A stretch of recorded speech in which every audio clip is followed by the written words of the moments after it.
Good morning. I don't know how many outtakes I've done, but good morning. It's nice to be doing a video again. I have been ill. About a month ago I took ill and I was down for like a full fortnight.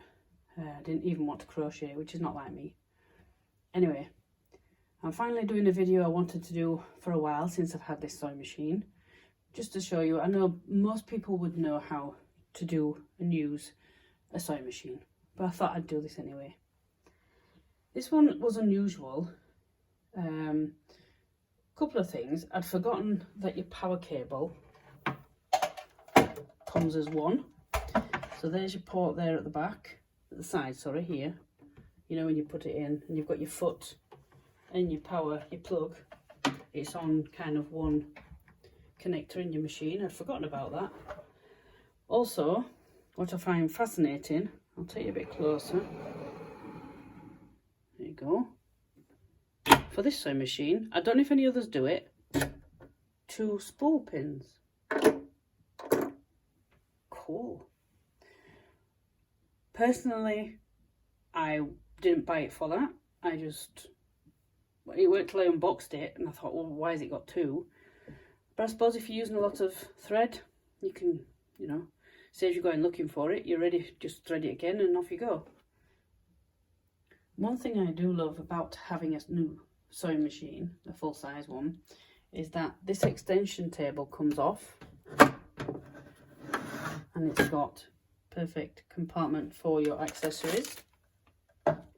Now you can do your sleeves and anything else that isn't flat, and because you've got just this narrow piece of machine. The downside I found with this, which at the moment that's the only one, is these, I said this before in my other video, the plastic spools. I don't like them. Not because they're plastic, but they're so light. I've always used metal and I don't like these plastic ones, so they'll go in the bin. You get quite a few accessories, a couple of screwdrivers, spare needles, which you always need, and it's great, especially if your first time and it breaks while you're just practicing. I believe that's for a little buttonhole foot. I've never used one of those. Be interesting. Oil. I nearly said glue. That's a hem guide. I've never had a new sewing machine. Like, I haven't bought one new with all the accessories. I've always bought or been given second hand. So they just come generally with maybe a bit of oil, but just the machine and nothing else. One thing I was looking forward to using is the zip foot that actually comes for the machine. So if you're looking for a sewing machine, check out your accessories as well. And this, I believe, is a darning plate, again, to use when you're making a buttonhole. So I presume, I haven't looked into it, you use this and this together. So that'll be interesting when I do that. I don't personally leave them in there because when I'm using the sewing machine, I don't want them rattling around. I'll put them to one side. Don't roll off. And that's where, like I said, that's where your spool goes. Put the extension table back on. I'll bring the camera a bit closer and show you how to thread your sewing machine. I'll use the red one, the pink one, then you can see it better. Pop the spool on. Have the thread coming at the back. These Gutterman, this is not sponsored, I just love Gutterman. My husband uses them for his leather goods. He makes leather pouches for outdoors by hand, and he uses Gutterman. He uses different types. This is polyester. You can use cotton, lots of colours. The bottom is open, the top's got the telling you what it is. Pop it on like that with the thread at the back. Self-explanatory. You go down under here, back up. It's not sticking up. Watch. There you go. Down there, and then you back down again to the needle. I'll try and do this one hand, but I don't know how this is going to work. So you see that arrow? On my MIDI machine it said number 1, but this doesn't have it. But you still follow the arrows. Oops, now don't do what I've just done. Just take it down the first one. Take it down the groove. And there's a U arrow there. And go back up. Now I'm going to put the camera down.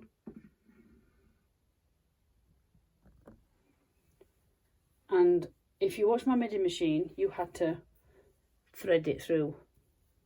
And I said on that machine, with these you don't. It just goes down the back. I'll show you. See? There is a hole, but you just thread it through from the back. Same with this one.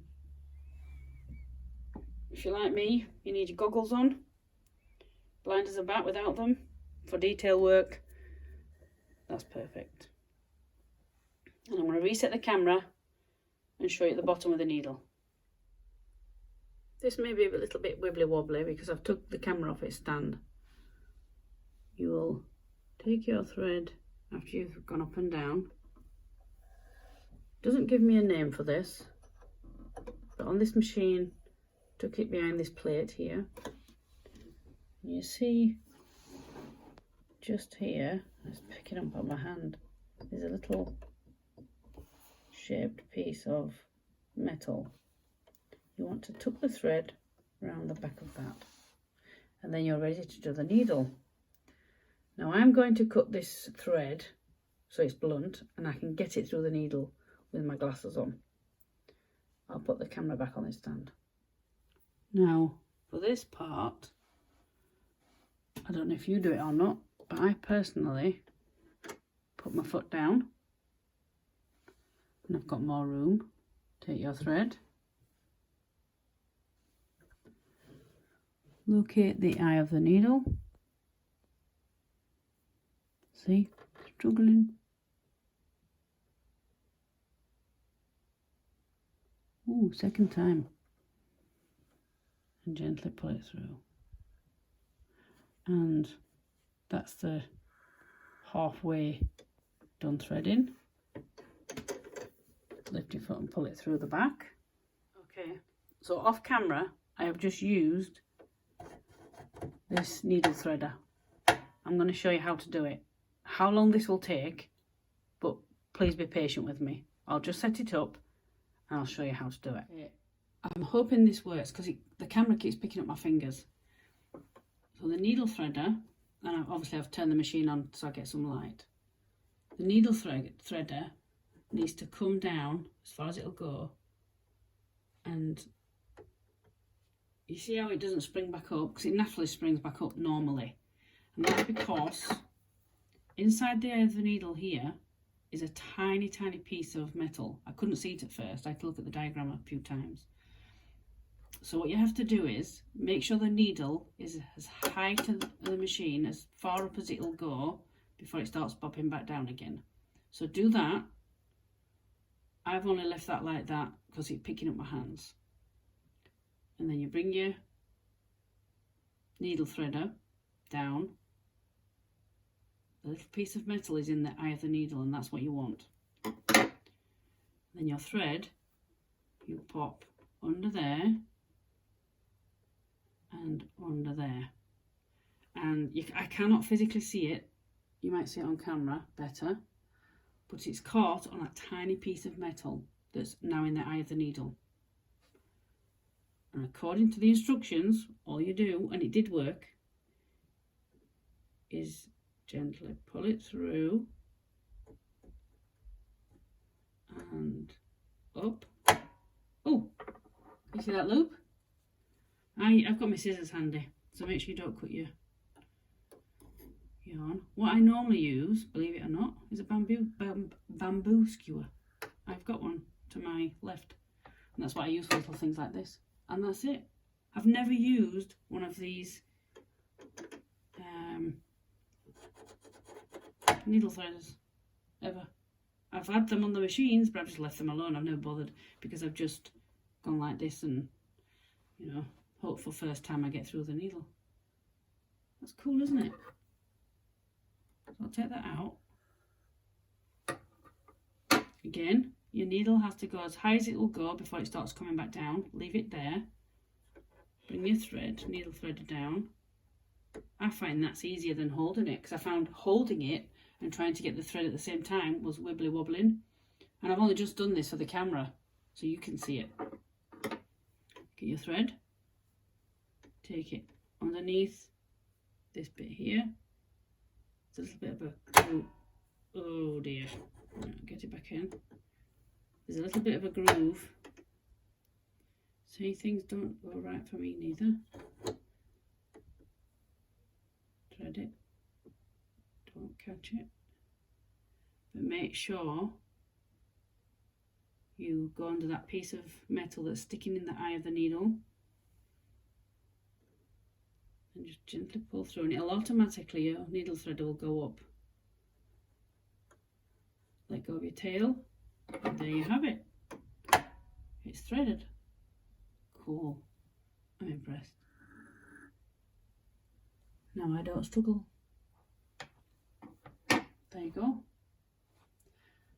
I'll show you how to do the bobbin. Loading the spool is easy. You just pop the casing out. You see the shape? That goes to the top. You can't get it wrong. You put your spool in once you've loaded it, and it clicks in. And then you put your case up and off you go. I'll show you how to do it. So you just take that off. I'll do this, use this spool I've already got. I'll put the pink on it and show you how to do it. I've just done a brainwave. As I said, light bulb moment.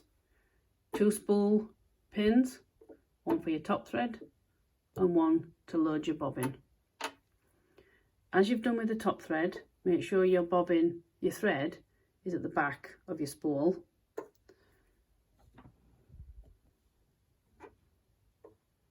Bring it down around the bobbin winder thread guide. Oh, it's a right mouthful. So around this bit. That's the easiest way to say it. But make sure, I get my scissors, don't go on the bottom here. Make sure it's caught. It has some resistance, so you'll know if you're doing it right. If you do it on the bottom, it'll just pull really easy, but it does have some resistance. Now, this is a personal preference of mine. You're going to pop your bobbin on here. What I like to do is pull a bit up, not a lot, get it in position. Then you just simply push, and that's ready to go. I keep this piece of thread up, but before we do that, come to the side, make sure you disengage, and that will stop your needle up and down all the time. And also remember you've threaded it, so you don't want that happening. My foot's ready. I keep this taut for a while. Make sure this bobbin here has got a bit of thread on, and then I will cut it off.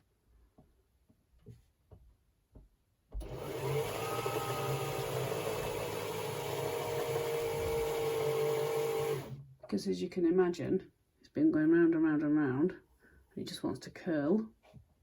So a bit more. It automatically, as you can see, goes up and down. On the MIDI machine, if you watch that video, it didn't do it.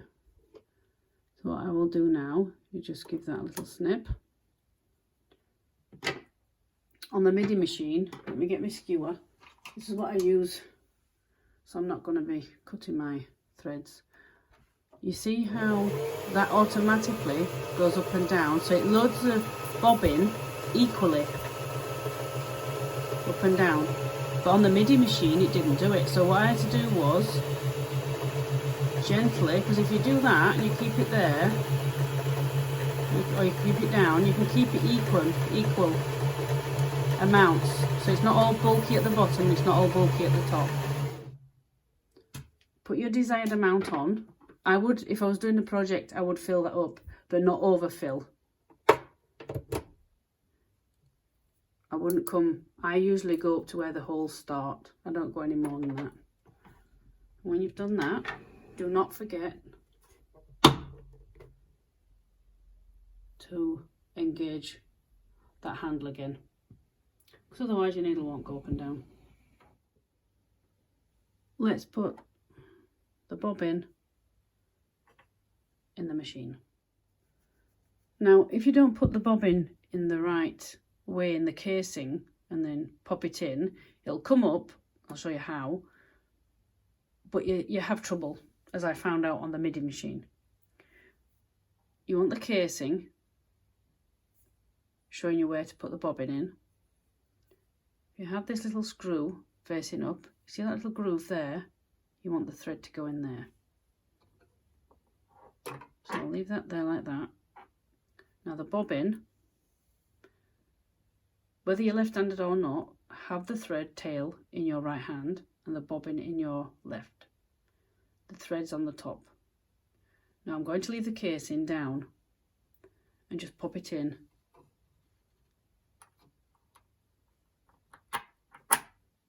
That way. Now pick it up and just take it back, and it automatically goes through that gap. And then you want to pull it through there, so it comes through this groove here. Do that again. So you want the casing with a little slit at the top. We'll pop it down. Your bobbin in your left hand, thread on the top, the tail in your right hand, and pop it in that way in the casing. There's a groove, and you want it in this long slit. Bit of fiddly for me.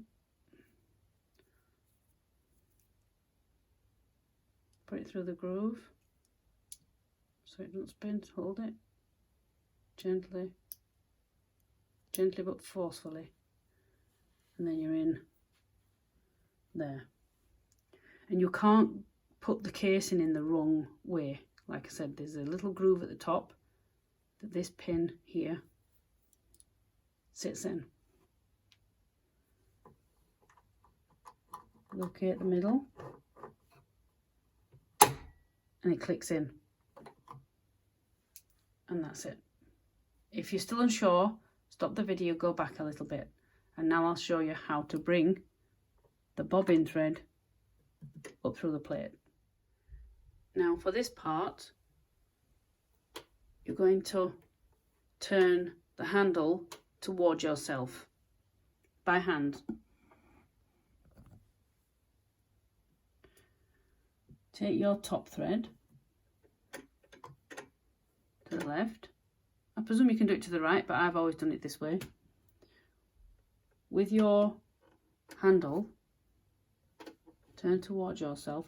Oh, another point, make sure the foot is up.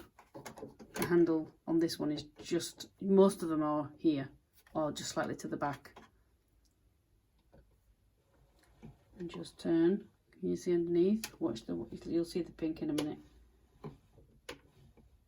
It's going across. Can you see? It's just across there. Across the bobbin case. You don't have to keep going. You see the loops come up. You just gently pull up. And that's it. You have loaded your sewing machine. Now obviously if you're not going to use the extension table, you leave that off, but for most projects it stays on. And there you go. Let's turn the light up because there's a bit of a glare from it. That's how you thread your machine. I hope you found this video helpful. Let me know in the comment section how you got on with loading your sewing machine. Any questions about this machine, ask away. I'll get back to you. Thank you for watching this video and supporting my channel. It means a lot to me. I'll catch you again in another video. Bye for now.